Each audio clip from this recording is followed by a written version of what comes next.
Hello students, now we are going to discuss about some important topics from the lesson Dual Nature of Radiation and Matter, Part 5. First, let us discuss about Davison and Germer experiment. De Broglie hypothesis of matter waves was experimentally confirmed by Clinton Davison and Lester Germer in 1927. They demonstrated that electron beams are diffracted when they fall on a crystalline solids.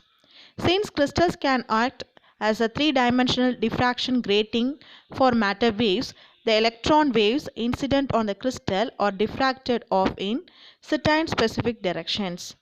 The filament F is heated by low tension battery so that the electrons are emitted from the hot filament by thermionic emission. They are then accelerated due to the potential difference between the filament and the anode aluminum cylinder by a high tension battery. The electron beam is collimated by using two thin aluminum diaphragms and is allowed to strike a single crystal of nickel. The electrons scattered by nickel atoms in different directions are received by the electron detector, which measures the intensity of the scattered electron beam. The detector is rotatable in the plane of the paper so that the angle theta between the incident beam and the scattered beam can be changed at our will. The intensity of the scattered electron beam is measured as a function of the angle theta. The graph shows the variation of the intensity of the scattered electrons with the angle theta for the accelerating voltage of 54 volt. For a given accelerating voltage V, the scattered wave shows a peak or maximum at an angle of 50 degree to the incident electron beam. This peak in intensity is attributed to the constructive interference of electrons diffracted from various atomic layers of the target material. From the known value of interplanar spacing of nickel, the wavelength of the electron wave has been experimentally calculated as 1.65 angstrom.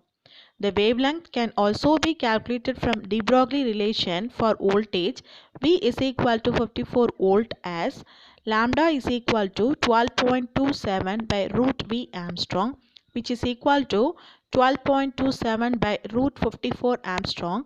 After simplification, we will get 1.67 angstrom.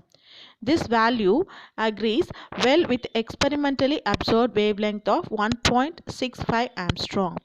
Thus, this experiment directly verifies de Broglie's hypothesis of wave nature of moving particles. Next one is about electron microscope.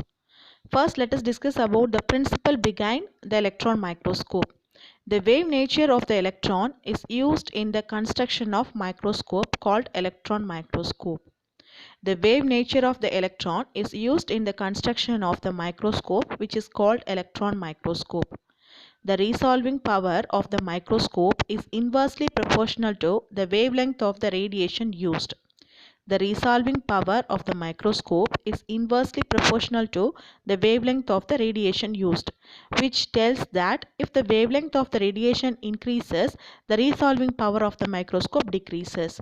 If the wavelength of the radiation decreases, the resolving power of the microscope will increase. Thus, higher resolving power can be obtained by employing the waves of shorter wavelengths. De Broglie wavelength of electron is very much less than that of visible light. As a result, the microscopes employing de Broglie waves of electrons have very much higher resolving power than optical microscope.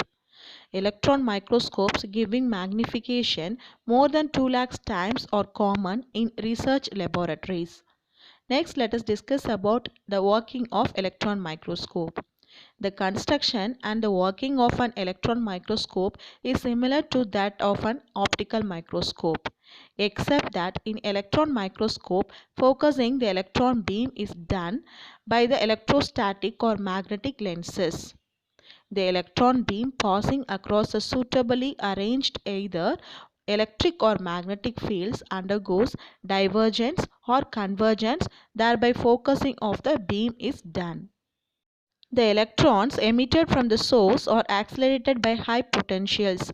The beam is made parallel by magnetic condenser lenses. When the beam passes through the sample whose magnified image is needed, the beam carries the image of the sample. With the help of the magnetic objective lens and magnetic projector lens system, the magnified image is obtained on the screen. These electron microscopes are being used in almost all branches of science. Thank you, students.